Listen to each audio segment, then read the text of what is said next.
Hello, everybody, and welcome to another episode of the We're So Young podcast. Today, I'm here with Vivian Azalia and Nady Escobar, and they are artists, they are friends, they are activists.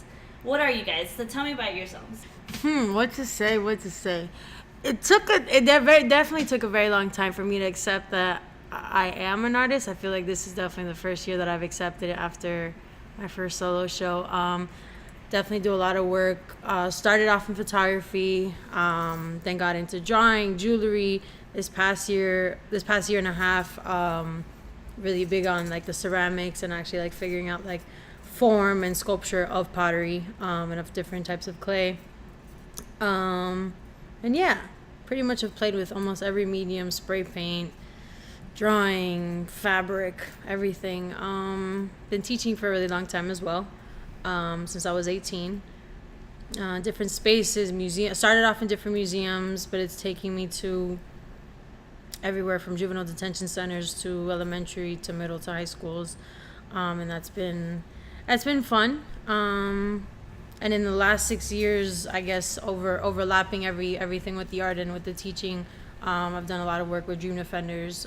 Since my best friend was killed in 2013 by a police officer, my life, it was just a huge shift from just like working at museums and teaching to like we need to stop doing art for art's sake and really be intentional about like work that's being created, like how we're talking to the youth, and how we're actually talking to community. I think that's like the three bubbles of things. Nice.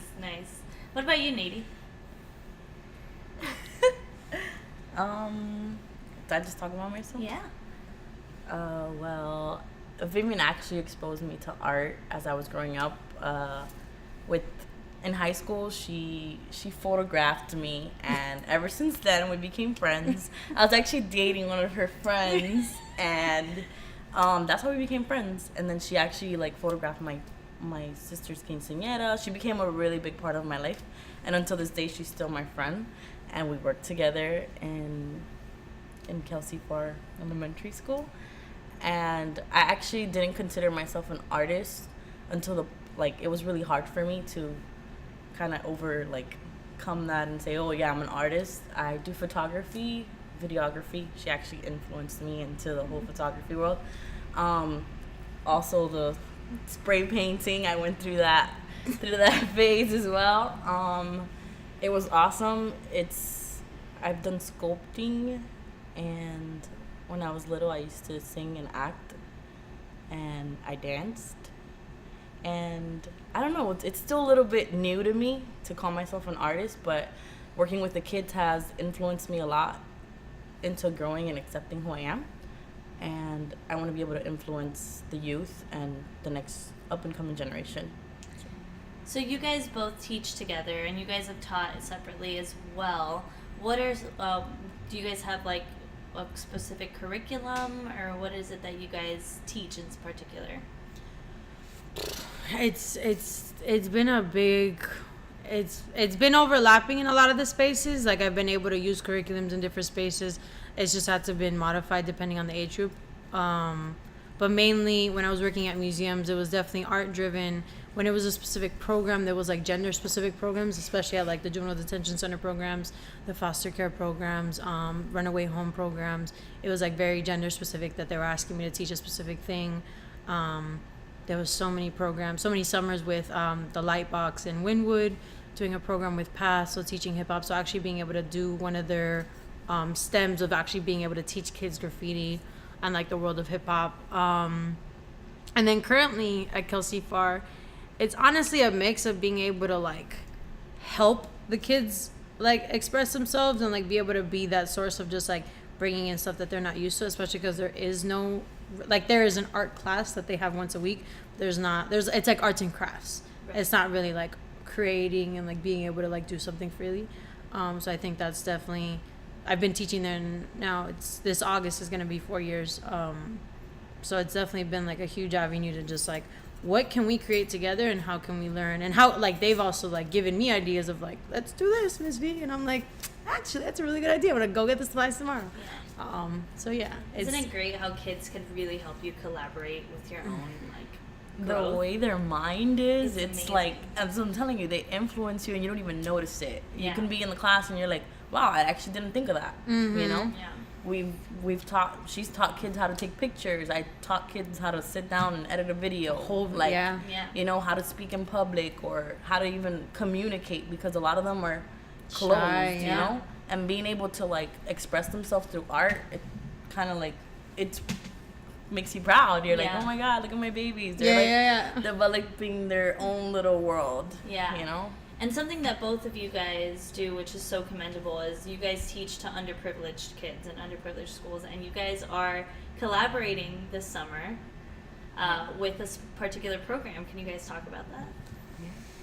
Yeah, colors of the city. Right. Super excited about that. We don't It's- even know where to start.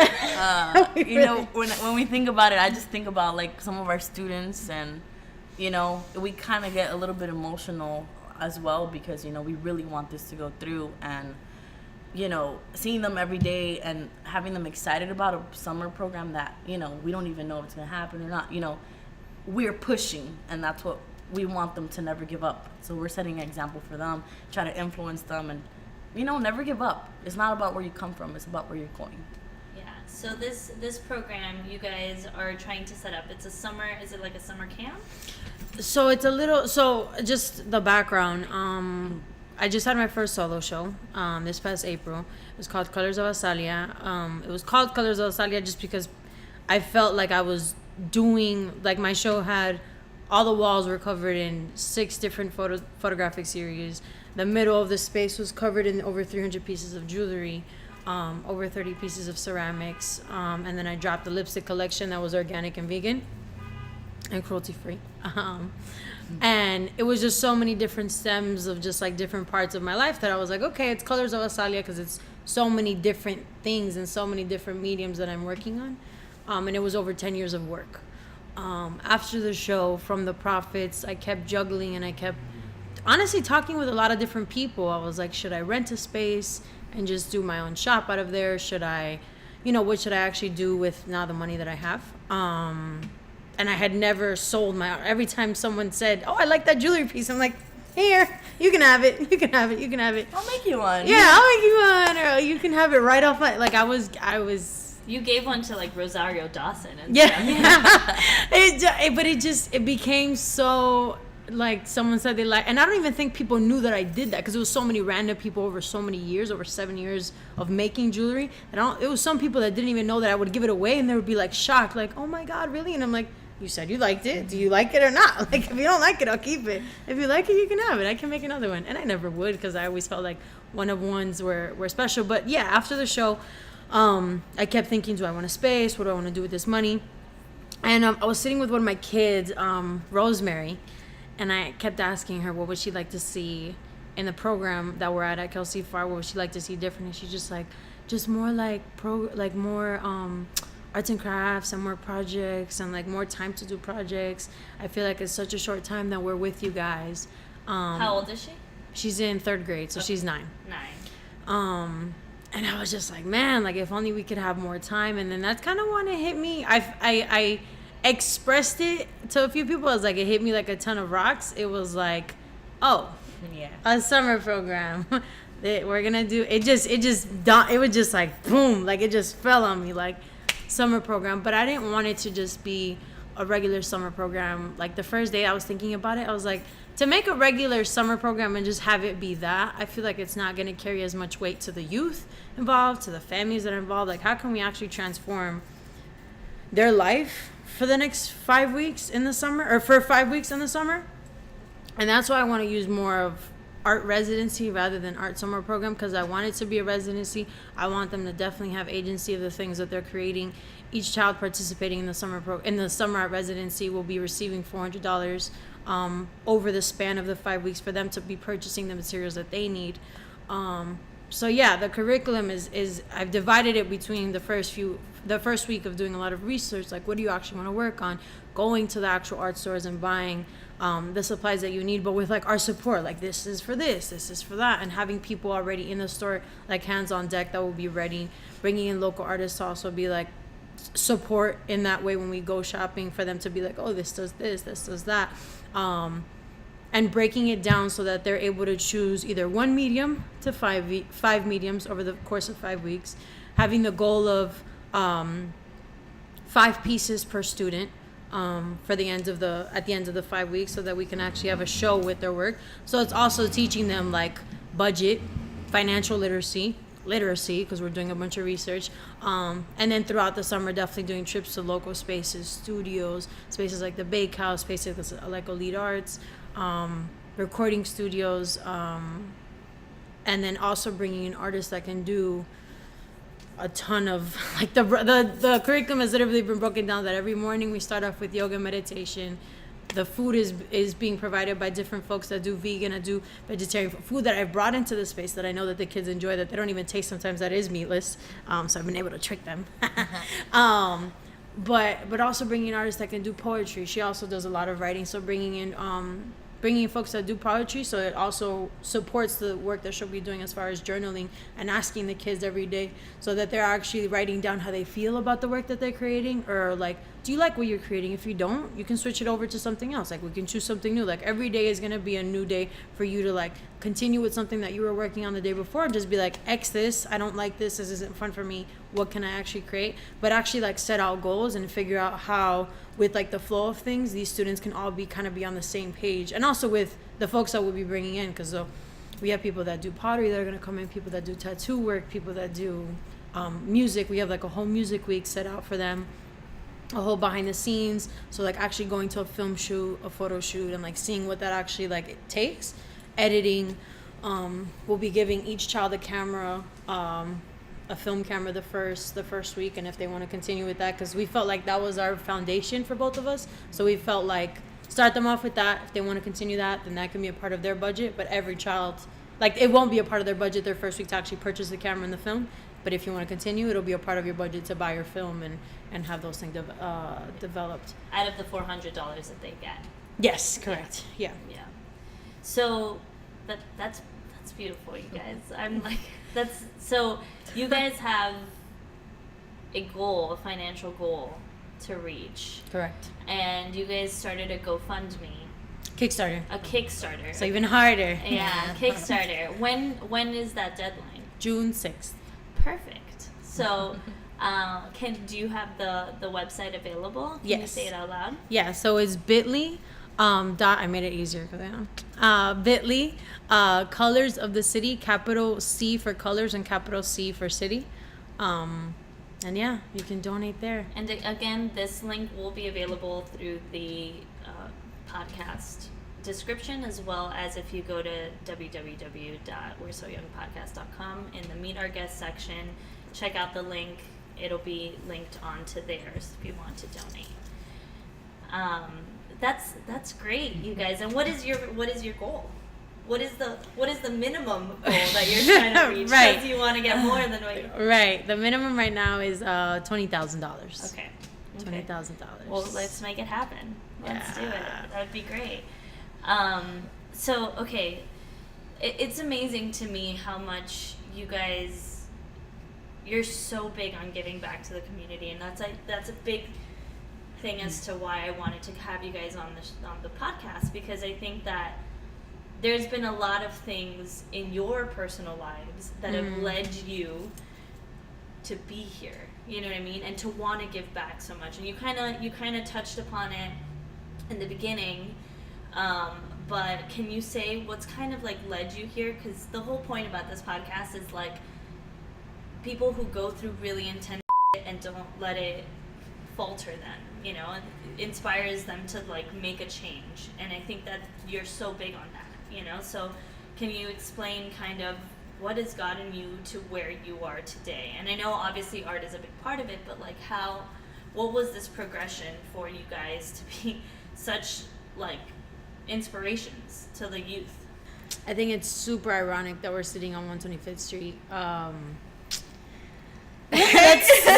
Mocha's right there. Mocha's right there. Mocha definitely. Yeah. Mocha was a big. So when I did her quinceañeras pictures, I was already out of high school. yeah, it's crazy to think that was almost 10 years ago. Yeah. And Mocha was definitely the people at Mocha, the people we grew up with, doing classes with, and just spending time with there, and photography, the photojournalism, journalism, just like having space there to like meet other creatives that were our same age, high school, even some middle school folks. I feel like that groundwork definitely influeed me.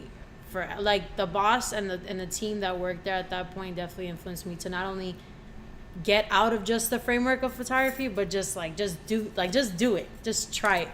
And my boss at that point she was so annoyed that I was so stuck on photography that I'll never forget one day, it's how I actually got into jewelry. She gave me a piece of leather with a wooden domino piece, and she's like, oh, here, just make something out of it, like let go of your camera for once. And I came back the next day with like a bracelet done, and she was just like, that's not what I was expecting. I guess she's expecting something else, like something on a canvas with the things on it. And I was like, oh, it's a bracelet. What are you? Definitely the people along the way. The different museums have definitely shaped not only how I look at things, but how I look at programming and how it can actually be accessible. Like with Colors of the City, it's just, we've tried to think of every detail so that families don't have to be burdened by not being able to feed their kids for to be able to have that burden covered by us. Like when families from these types of from like Brownsville, Liberty City, like we have a lot of families that like we'll talk to in the summer. They're like, what are these kids eating in the summer? Like we'll talk to the kids, we'll talk to parents, and they're like, these families are really hit with that because they're not used to feeding their child breakfast, lunch, and dinner during the school year. And then for these 2-3 months, if they don't have a summer program that they can get fed, that family now has an extra charge to actually have to start paying for that. Some of these families have 2 kids, 3 kids, 4 kids, 5 kids that are in the program that we work in. So it's definitely, with Colors of the City, we've tried to think of all transportation, food, just all the things that we can cover to make sure that the families don't have any burden of costs, but that also it's like we've looked at what helped and what made us successful in that way, and like what opportunities were given to us, like what actually made it so that we would have the resources to actually do, or have like the peace of mind to actually do work. And it was just like, yeah, it's the cost. It's definitely the cost. But I think was one of the biggest motivation that's brought me to where I am today is definitely Dream Defenders. And I can't ever talk about like me being me without Dream Defenders. So let's talk about Dream Defenders. What is Dream Defenders? Dream Defenders is an organization that started after Trayvon Martin was murdered in 2012, and the year after, 2013, in August or in July, some of them started moving down here without knowing that my best friend was going to get killed in August of 2013.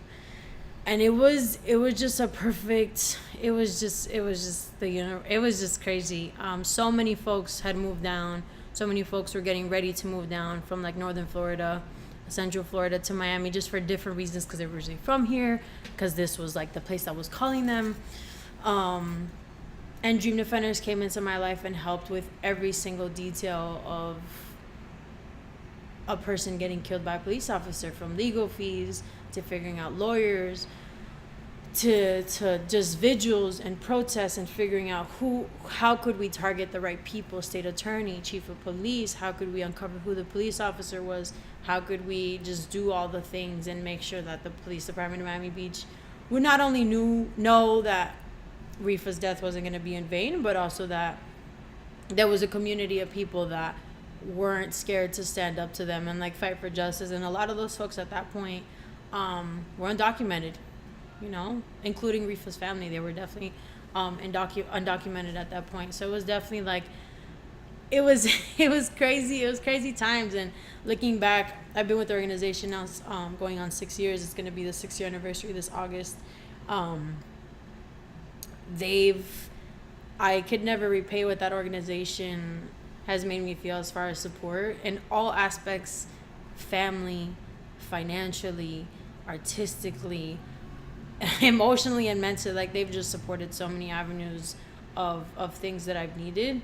It's been definitely like a group effort of like, being here for other people, myself as well, and like learning to like love myself and love other people and be there for other people. But Dream Defenders definitely has opened up so many doors and so many opportunities, and is actually helping funnel this program through their platform, through their nonprofit, through their 501c3, the Colors of the City program. So yeah, the people part of Dream Defenders are that's why I'm always trying to bring Nady around, because it's just the people are so supportive, and there's so many different types of artists, and a big network of the folks that we bring bringing into the program are actually folks that are like want to volunteer their time and want to give time to the kids and show them different types of art forms that they do.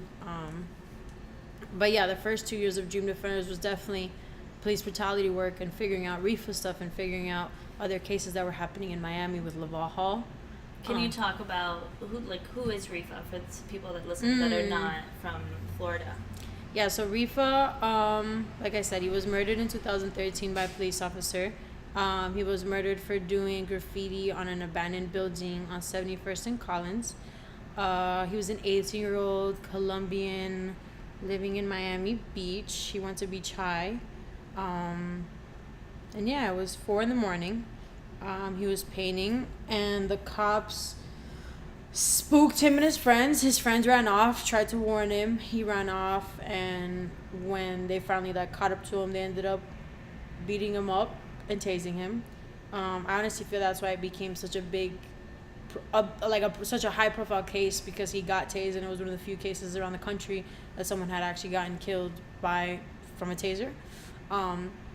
But because it never came out that he had gotten beat up, right? So that's like the big thing, that it never came out until afterwards that Mount Sinai staff was paid, that Miami Beach police department or whatever was paid off.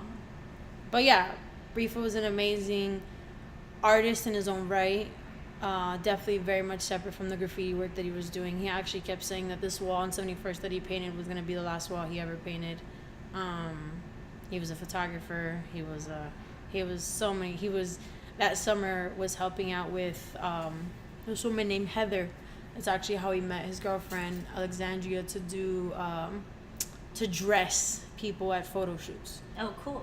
She was the manager of this girl that was working for Ford Models, who ended up becoming like the face of Guess the year after. But yeah, he was like helping style photo shoot. He was an artist in so many different ways, and Nady got to meet him. Yeah, and he was a beautiful soul. He was an angel.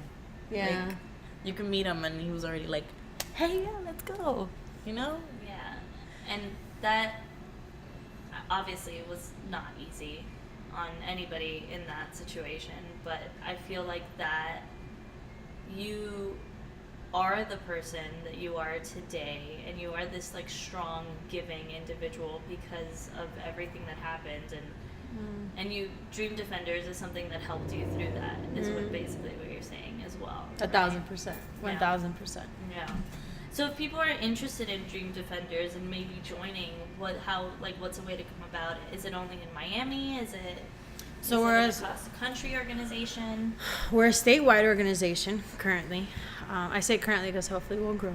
I definitely feel like if there's a need of someone that's listening to the podcast that wants to join another organization in another state, there's definitely other organizations across the country that are definitely similar to us. But Dream Defenders is only statewide. We have chapters from the Panhandle all the way to here to Miami. So Tallahassee's a big one, St. Pete, Orlando, Broward, Miami. I feel like there's a few more that I'm forgetting that are recently just started. But yeah, for Miami specifically, we have meetings every Tuesday. Our next meeting is actually going to be on June 4th at 7 p.m. in Liberty City. Broward meetings are in Fort Lauderdale at 7 p.m. on Mondays. And yeah, our organization right now, so the first 2 years was definitely like police brutality work, really heavy, and then we started realizing we're like screaming at buildings where like folks actually weren't even present at, like state attorney's building, police department building.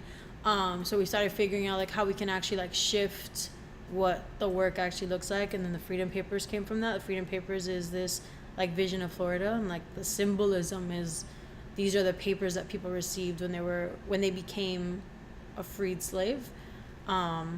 And it's just this little booklet, but it's such a powerful booklet that talks about everything from universal health care to universal education, freedom from police, freedom from prisons, freedom from war, a free flourishing democracy. And it's just encompasses everything, like elections being a holiday, to climate change actually being a real thing, and us Right. needing Right. so all the things. And it's we feel in the organization, we always talk about Florida being the kind of like who sets the tone, like Oh, Florida. yeah. Florida's like politically, I feel like like something happens here, it's just like I'm surprised we didn't, like, not to like make fun of it, but I'm surprised we haven't like hopped on the abortion. Like, we have such conservative and Republican God, I know. So terrible. that I'm like, no, but I'm like happy that we have it. Yeah. I'm like, that's great that we have it, Yeah. but I'm shocked that we weren't the first, because usually Yeah. when something happens, it's us. But it's definitely an organization that has shifted more of like figuring out how we can push explicit. Like right now, there's actually a call happening with folks from across the state. Like, what did this legislative session look like for us? Like, how did it attack immigrant families, students, Yeah. teachers, just so many different folks across the state, and like, how is it going to impact us moving forward? Because it was probably the most harmful legislative session that we've ever had in the state of Florida. Yeah. I like that a lot about, so I follow you guys on Instagram. It's at Dream Defenders. Yes. And At the Dream Defenders. At the Dream Defenders. And I started following you guys around the elections. And it was, Locally. yeah, the local elections. And it was so helpful for me. You know what I mean? Because obviously, like, you know, especially, you know, I'm 25, 26. I'm at the age where I am starting to do a lot more research, and I'm trying to figure things out and stuff. But a lot of these things are very confusing. Double And negatives. I know. It's the double negatives. Yeah, and it's, you're just like, what am I looking at, you know? And it's What like, does this mean? And so I think that the Dream Defenders did a really good job at really breaking it down and not making it one-sided, which I think is so important, you know? And at that point, you make your own decision, and you're like, well, this is your decision. But Right, but that was choose the right decision. Right, you know? right. We're just telling you.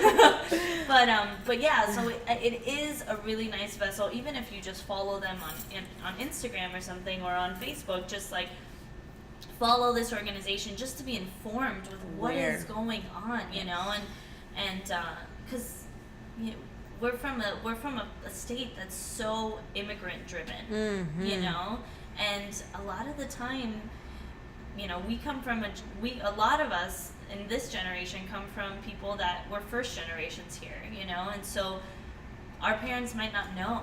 So how can us as this millennial generation help bring this knowledge to everyone around us? And so I really loved that about just being able to follow you guys, you know, so. That's definitely the goal. Like right now we're trying to figure out what's like the work needed. We don't have a clear campaign. We have a clear campaign. I just don't want to let y'all know just yet for the state, or even locally. But right now there's like development happening with like the housing crisis in like Little Haiti and Liberty City, and that's like the local stuff that we're trying to push.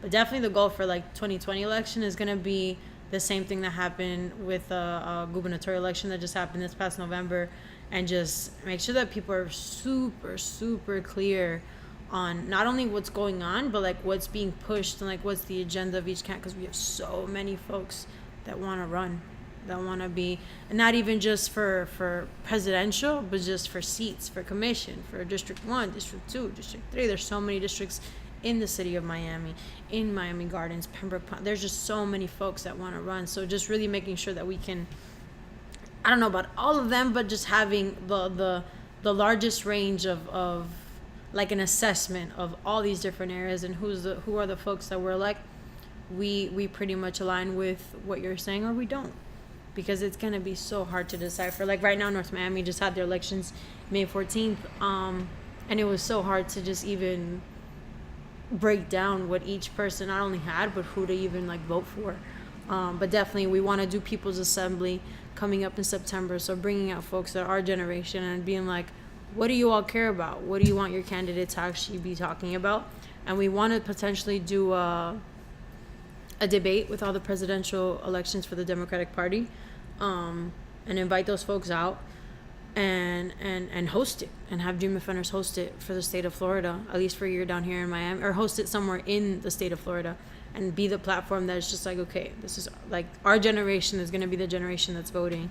How can we actually like make it clear for everyone that's voting for the first time or that hasn't voted previously and like is trying to get on the ball, like you said, like just trying to like get like we're all doing our research now. We're like 26, we're 25, we're 24. We're like, okay, we're getting on it now. We see where our parents brought us. Yeah. We need to be aware. Yeah. I think they do a really good job in that too, especially like influencing like millennials and like our generation to be aware and get out there and what's going on, because if they're not our voice, then Yeah, I mean, this we're is not a gonna be very heard. scary time. Yes, It's a very interesting time to be alive, and there are some pros to being in this generation, but it's also like very scary right now to be a minority, to be a woman, to be, you know, and so I think as a culture, we just need to really be informed, you know, and we need to really like stay on top of our game, because if not,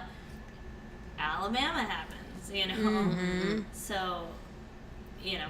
Yeah, and it's not like our governor is like besties with the guy, so we don't with 45. We don't say his name. scratch my head.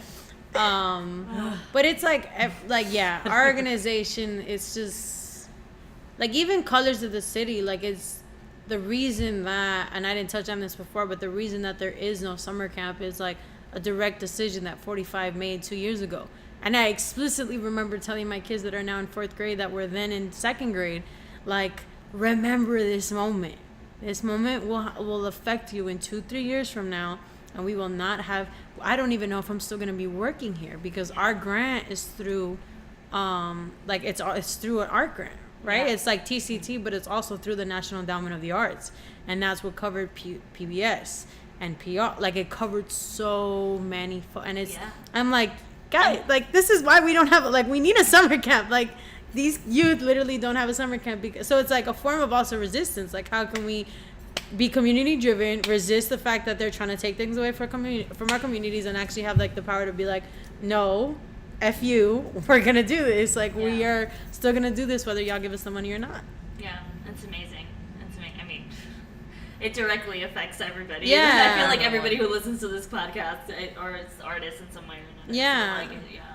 And it doesn't, like, I feel like so many times people try to, and even me for a really long time was like, it's a white versus black thing. But honestly, it's becoming so much of it's a class thing.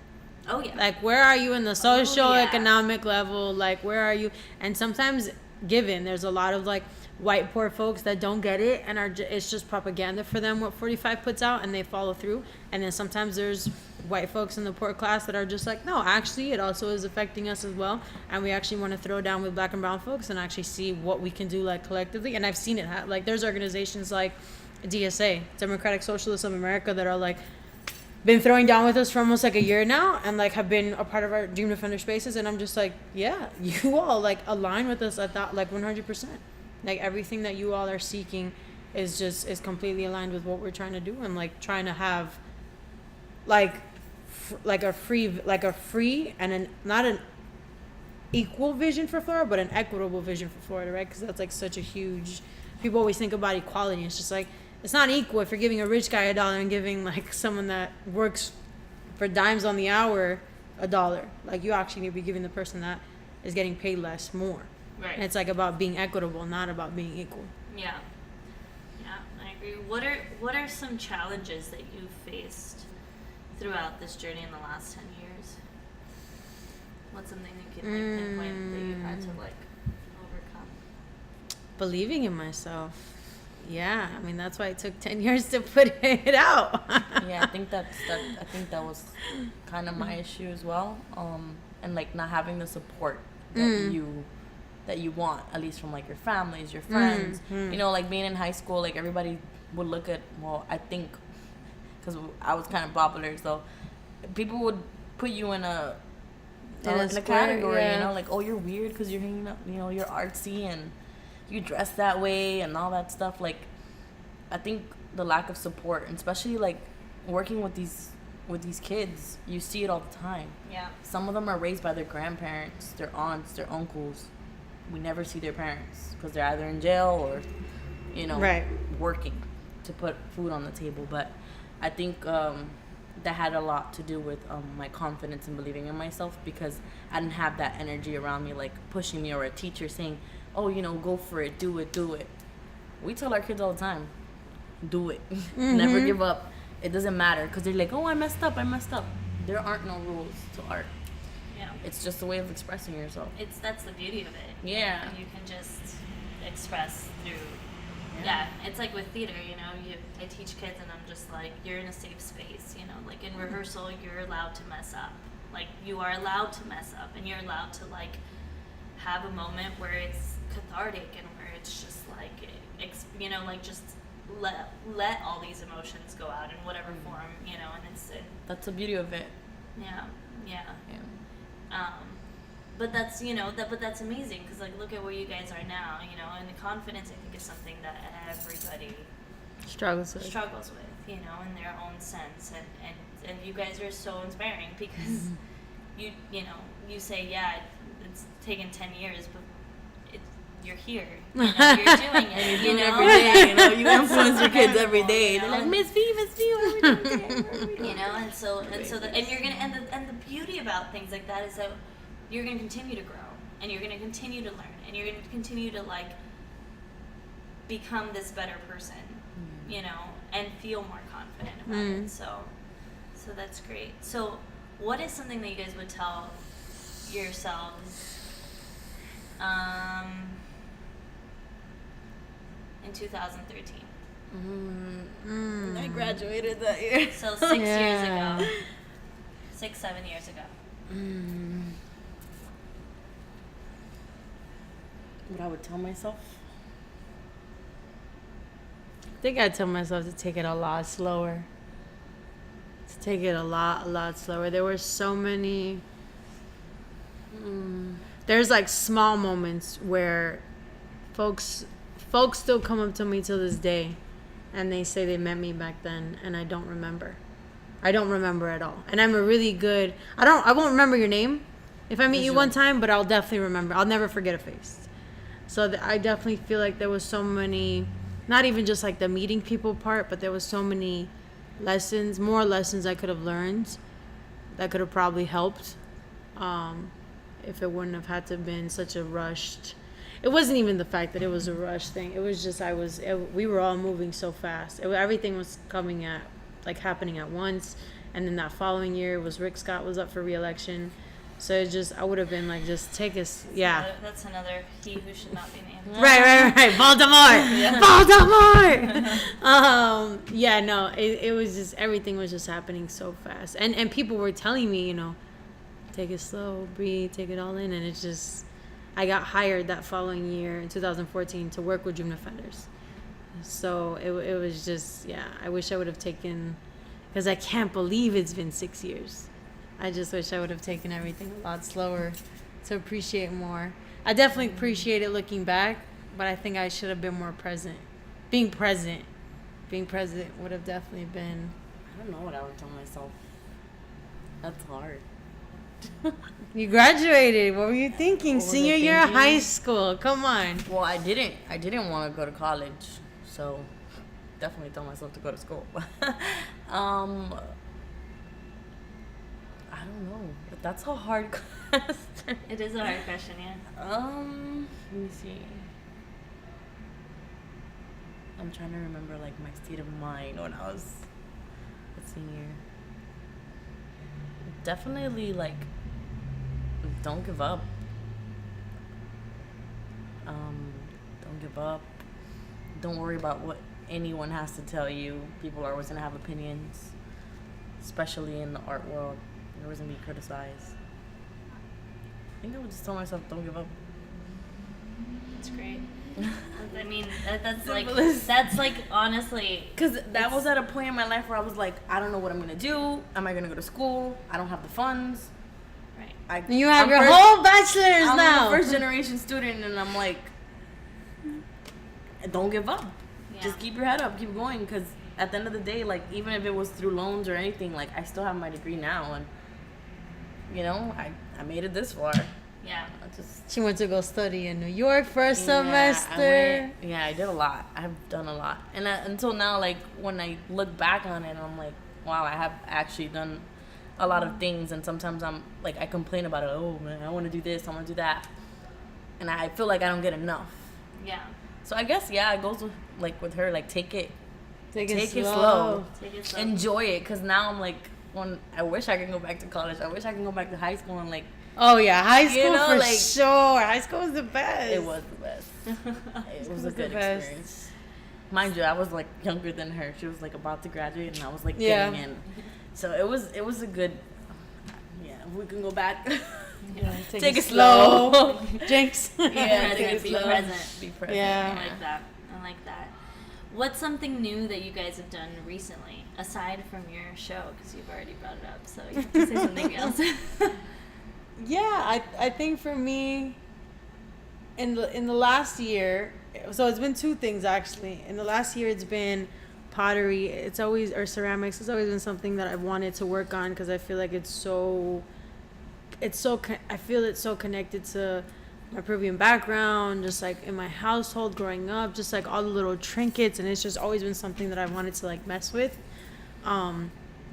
And my teacher has been, oh my God, amazing, just amazing. Her last name is Marbol, which is marble. And it's just, yeah, it's total universe as well. Yeah, that's been, I can't touch my phone, you know? I can't touch my phone for 3 hours. I'm just 30 and I'm in it and I'm focused, and it's been the first 10 pieces are and the last 22 were awesome, or what I think was awesome, right? So it's just, yeah, ceramics has definitely been something so much fun, and then something I've been doing for the last 3 years, but it's something new that I'm actually putting out there for the first time since last night is that I just showed her in the car. Just showed me in the car. Making beats. Oh, cool. Yeah, so I've been wanting to do it for a really long time and put it out there. Last week I made I was like, okay, I really like this. And then I started thinking of like one of my friends, Ian, who like does violin, and then my other friends like Ajiva, who like has like amazing freestyle abilities. It's just like, yeah, I need to put these two on there. And I'm like, wait, that means I'm gonna have to put the beat, like people are gonna have to know that or like people, like I'm gonna have to put it out, you know? So I was like, yeah, I'm working on beats. Nice. Yeah. Cool. She's an artist. She's an artist. So well-rounded. Yeah. That's how I'm like, I've literally tried to touch everything. Because I want to just When are you going to get on a stage? That's my weakness. I hate talking in front of people. I could do this, but if people were like, if there was a camera right here, I would be. I should have brought my camera. No, I freak out. I get such. Which is so funny to me because I feel like you're like such an outgoing. You're like, I can't. I freeze up though. You've seen it. I freeze up when there's a crowd. I don't know why though. I get it's all the faces, all the little eyeballs. Because I'm very much an introvert within myself, but like on stage, I'm like, it's fine. It's like same, complete opposite. Like when I get in front of the camera, I'm like, oh. Yeah. I cannot. I just keep talking. What about you, Nady? What's something new you've done recently? Recently? Well, I don't know, like art-wise or in like anything. Well, I started doing the boxing thing. Yes, she started doing boxing. I started doing boxing, and I did hot yoga for like 3 weeks, and then I couldn't do it. You gave up. Too hot. It was too hot. But I think that's boxing. Boxing. I travel a lot. I go out of the country. I see my husband. So she just recently got married. I got married. Oh, congratulations! Thing. So I like to do different things with my husband. He actually makes shoes. So like I picked up on like how to like add the glue to the bottom of the sole, like everything like step by step. That's something new. That's raw. Yeah, that's raw. It's actually pretty cool. Yeah, I bet. Yeah, it's fun, like how Nike does it. Yeah, I mean he makes women's shoes, like like even cooler. Yeah, stuff. Yeah. So I'm like, no, they're really pretty too. What a sweet job for your husband to have. And I love shoes, so that's like another plus for me. They're really awesome. Fancy. They're cute. But yeah, I guess that's something new. I want to go back to dancing, so that's something that I do want to try again because I danced while I was growing up. So I think High school. Same. It's like a second ago, bro. Yeah. I feel like a long time, but Well, I want to get back in touch with that side again. I miss it, and I think it would be a good thing for me. I just feel like I express myself through that. Yeah. Yeah. And also my writing, I always like write, even if it's like thoughts, you know. I actually want to write a book, but That's what she's been talking about lately, writing a book. I That's want to what write I'm a excited book, but I think it's more like a novela because my life is like, you know. Una novela, la novela de Nady. No, because you know Escobar. You like, gotta my forget. dad's an Escobar, and then he has 13 plus, because I don't know half of them. But my life is a novela, so I think I want to write a book. I know I want to write a book. I'm gonna put it into action. Yeah. Yeah. So, That's good. I gotta be positive. I just don't know what it's gonna be on. But All right. Well, we'll be looking out for that. yeah, stay tuned. Well, that was a good segue. What's something new that you want to try, Vivian? She just Beats? answered it. I don't know. That's a good. The beach. She segued so nicely into that. I have no idea. So these last 3 weeks, okay, I guess maybe I know. These last 3 weeks we've been working on the Reefa film. This is actually week 3. We've been shooting this week over by my house, and it's just like seeing. It was probably an idea I had like lingering in my head. I had actually talked to one of my friends, Apple, about it a few times. We're just making a doc or like making a film, like playing in that.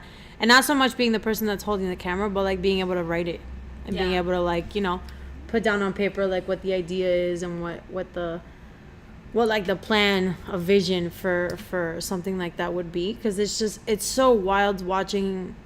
Because there's like an actress playing me in the movie. It's so right. You're the one that sent it when she was the one that sent it when I was in Palestine, that somebody was being looked for. God, that was like over 2 years ago. That was 2017. I was like, look, someone's gonna be you. Yeah. That's crazy. That's universe. So That's weird. so circle. Yeah. But yeah, definitely getting into that realm of like potentially making that. There's also conversations with like a bunch of like novela, not a novela.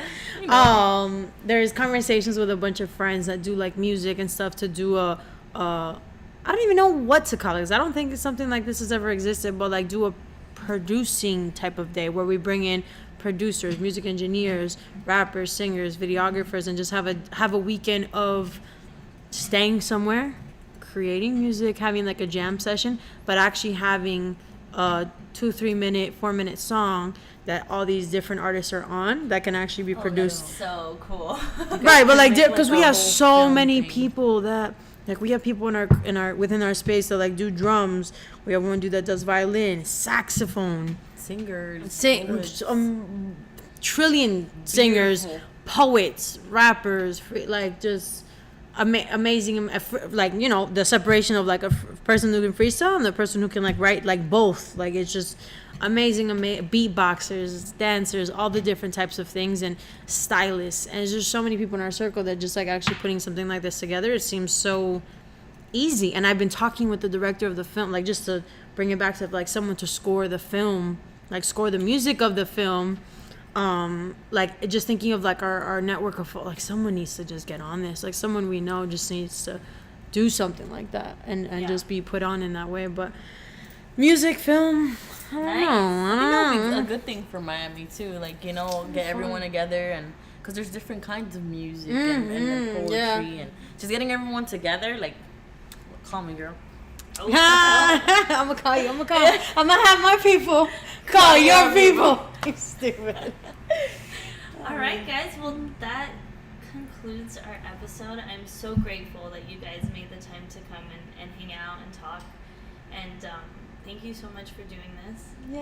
And again, to our listeners, the link for Colors of the City will be in the description of the podcast. You can also rewind and listen to Vivian say the link, and it will also be on the website's blog if you want to donate.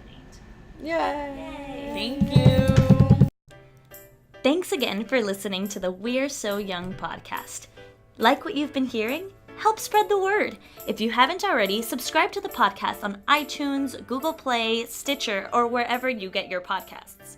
Rate, review, and tell your friends about We're So Young. And don't forget to follow us on our